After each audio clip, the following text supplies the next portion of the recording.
Hey guys, welcome to another week of WoW Weekly with Myst.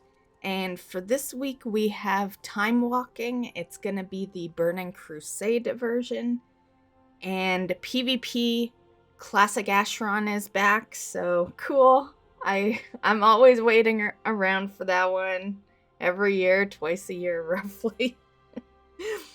And then also we still have Love is in the Air going on, and that will continue to go on until February 20th. Okay, so in news, two things that I did actually mention last week, I believe, but this is the week it happened, so I thought I would just recap on it. But on Valentine's Day, February 14th, there are two things going into effect for Dragonflight. The first one is that Conquest and Valor caps will be removed. And the second thing is that Cross-Realm Mythic for Vault of the Incarnates will begin on February 14th. So this week you can, start hitting up premates for that stuff. Another change that went into effect is the community feast. So the community feast was always every 3.5 hours. They have reduced that, and you can now do the feast every 1.5 hours. Also, you can now skip the Wrathion's Gambit on your alts for the Wrathion and Sabellian world quests. What you need to do in order to allow this on your alts is you need to have completed all 4 zone campaigns on at least one character, which in the end opens up world quests for all your characters. Your alt must be at least level 68 in order to qualify for the skip. And your alt does not need to have done anything in Waking Shores. However, if your alt has done any quests out in Obsidian Bulwark, the skip is not available. The reason for that is because this might sound kind of weird, but this is actually really normal. I've seen it happen in all the past expansions when it comes to skips, and it's because it interferes in the quest line of the skip, so that's why. So yeah, your alts can just go directly to Obsidian Bulwark at level 68. Make sure to not start any quest chains so that you can get your skip. And then just go directly to Kalendormu. He is the large bronze dragon, and he will have the skip. And on screen here, this is what it'll look like. And yeah. So like always, I usually have something to discuss transmog-wise in these weekly videos. So today's transmog topic is the seat of Triumvirate, which I probably butchered. I've always never been able to say that. But I'm pretty smooth about it, aren't I? Anyway, that will have a dungeon recolor transmog. And it says it's for 10.05, so it realistically is available right now. So here's the one for cloth, leather, mail, and plate. So for those of you that use the Twitter integration with WoW, that is going to be no more. And it's not because of Blizzard, it's actually because of Elon Musk. Yeah, so for those that don't know, he now has taken over Twitter, and that was all said and done a while back. But one of the new things he has added is that third-party users will be charged a monthly fee for access. And yeah, of course, Blizzard isn't good, just pay for that. Like, do we even really know how many people use that Twitter function? I knew about it for a long time, and then years later, I think it was the end of Shadowlands, I was like, I'll do a tweet, and I did like I did a couple, and then in Dragonflight near the beginning, I had tried to do one, and it fucked up majorly. Like it was like a blank tweet. It sent the words, but it didn't send the picture, so no one had a clue what I was talking about. So I just ended up deleting it. And I imagine maybe that's, it was around the time like Elon Musk already had control at that point. So, some things might have already been going into effect at that point. So yeah, I don't see this to be a big thing though. One of the biggest reasons I had never really used it all the years it was available is because, well, for starters, I'm not huge on social media, but when I am, I just screenshot. I'll just screenshot the picture and then I'll post it over on Twitter and, put my words in. And, after the last time trying, I think that's the better way. Because I think it's a worse that you have this tweet that goes out and notifies everyone and it's like an empty tweet. That's horrible. I think it's better that you just do it the old-fashioned way. Make sure the tweet is actually good. And yeah, that covers current live news. Let's hop into some 1007 stuff. Stolen Breath of Anara. This is something you can collect right now in game. The change for 1007 is that you're going to be able to collect it in Mythic Plus as well. Right now, how you obtain it is through normal, heroic, or mythic difficulty being like M0. But yeah, you'll be able to get it in M+. When the patch goes live. Also in the next patch, there is going to be a new reputation to go after. It is the Winterpelt Furbolg. How you'll start this is in Camp Nowhere. There's going to be like 2 quest lines. They're from Sonova, Snowden, and Gars. Looks like there's 4 on Sonova and 5 on Gars, and then once you're done completing those, there's additional quests from Old Grimtusk after you complete the storylines Snowhide Camp and Grimtusk Hideaway, which is part of the Azir span. So if you want to like get a head start on that, definitely check out your Sojourner of Azir span, and you can see those 2 right in there. So that might be an achievement you want to work on this patch to be prepared for the next one. Basically, completing all those quests will still have you at Unfriendly. You'll be 2050 over 3000 for Unfriendly if you're human, because they have that perk. 2245 over 3000. And that is currently the highest rep you can get with this faction prior to patch 1007. So, everything I just said, you can do right now in-game and get yourself to that 2050 over 3000 Unfriendly. That's all you can accomplish right now in-game. So, definitely a good way to kind of like prep yourself and get ready for this. Once 1007 does arrive, you will get mail. That's assuming that you did the Sonova quests. That will unlock the next portion of the reputation.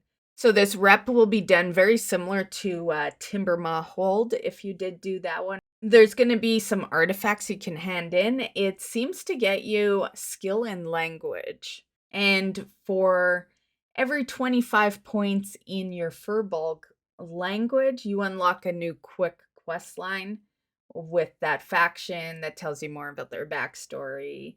And it'll give you enough reputation to jump to the next reputation level with them. So these artifacts seem to have a pretty high drop rate, which means if you wanted to farm it, you could probably farm it within a couple of hours.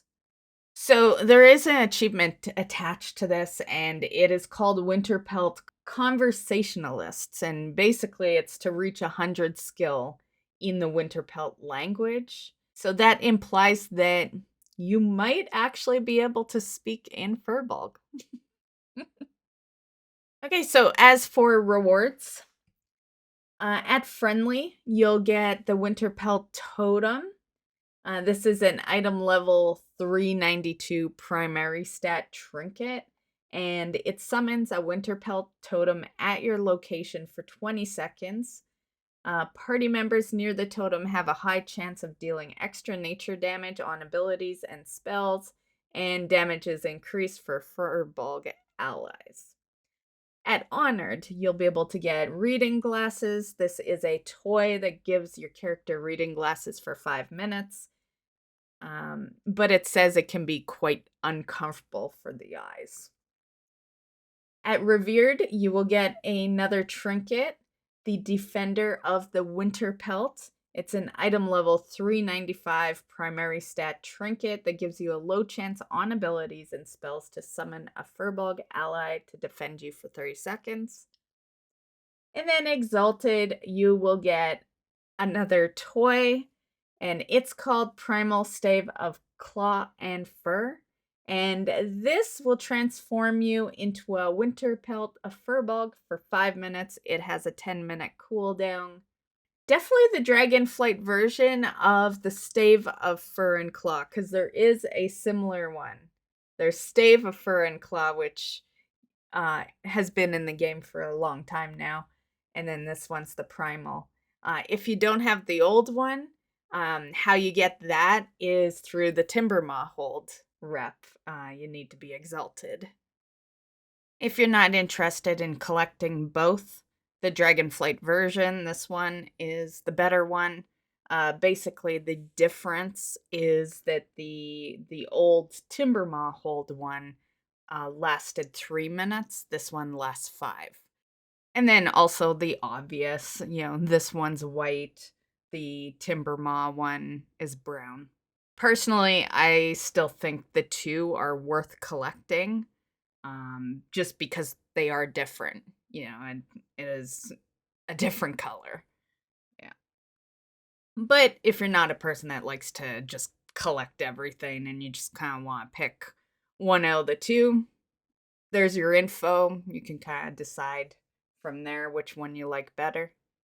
So on screen, you can see that there is a lot of other stuff, mainly dragon riding customizations, but there is also that food pack that is a cloak. So is that pelt cloak. There's a recipe firewater sorbet. And then at the very bottom, you can actually see a battle pet, and it's Driftling, and he's a elemental battle pet. And there's also a 34 slot reagent bag on there if you need that. And honestly, like, you just gotta get the rep. The costs is easy. Yeah. It's just take in Dragon Owl supplies. I'm sure all of us have a shit ton of that. Priciest thing there, and it's something I wouldn't expect it to be the priciest thing, but it's the recipe. Next up, there is a censorship option in 10.07. So this is what it's going to look like. And you can see it shows censor messages, and it's everyone except friends, everyone except friends and guildmates, no one. I don't know. I don't censor anything, like, swearing's practically a part of my life. I was raised by a guy, and I'm now a lot older, so yeah, you can't change me. It's like, why censor it from one thing and not the other, like, yeah. It's like a swear is a swear at the end of the day, right? Like, I guess maybe they want to censor it so that, I don't know, maybe your friends and guildmates don't call you cunts. I don't know. I don't know. If a problem's occurring, report their ass. You know, there's a report system for a reason. You know, I'm not sure if it really works, but if it doesn't, you're the best report system there is. Like I've never really censored anyone, and I have literally one person out of 19 years on my block list, and they just went there like a year ago. Up to a year ago, I had no one blocked. And you know, the reason is because I ignore their ass. They give up on me, you know. If they try to be mean with me, I'm just like I'm as good as them yelling at a wall, you know. And yeah, so just ignore it and you'll be fine. But I do think that if you start being like specific with stuff, I think you're going to have an issue in premates because you're going to have people like, you know, maybe giving you like a nice good hint of a boss or something, and you have no idea because you got them fucking blocked, you know. You know, and maybe they swore, but it wasn't bad. Like, I swear all the fucking time. I guess it's different with typing, though. I feel like with typing, you're more aware of the fact that you're swearing. I feel like when I'm talking, I'm just so adapted to it that I accidentally do it. And then most of the time, unless I'm talking about the subject, um, you know, most of the time I don't even notice. Another option that was added for 10.07 is a variable rate shading graphics option. Okay, and for my goals and accomplishments, all I really accomplished this past week was well, I did some of my stuff over on Classic, and I have returned to recording more episodes for Breath of the Wild. So yeah, and I feel like that's a huge accomplishment right there because I put it on the back burner for like, I don't know, 3 years. And then as far as things that I want to do this week, I do want to go into Time Walking BC to try to get that last soul shape. And then I'm hoping to get some panda kills in Classic Acheron. It's the last nemesis that I'm working on. And then, of course, in Classic, I'd like to polish off the rest of the Love is in the Air achievements. I'm not really worried about Love Rocket over there. You know, for starters, the fight sucks originally. It's not like it is on retail. Yeah, it's the three bosses with a shitload of trash to go with it, and it's a lot of damage, and healing is so rough for that fight, and yeah, it's so I kind of just did it for the achievement, and then yeah, I'm good. Like, yeah. If there happens to just be a group looking for a healer or a DPS, then I may go in anyway. But I've seen how tough it is to look for people in Classic lately, so I'm not looking for a group. It would have to literally land in my lap. Okay, so that calls it on the WoW Weekly with Myst this week. Hope you guys enjoyed, and we'll see you in the next one. Bye, guys.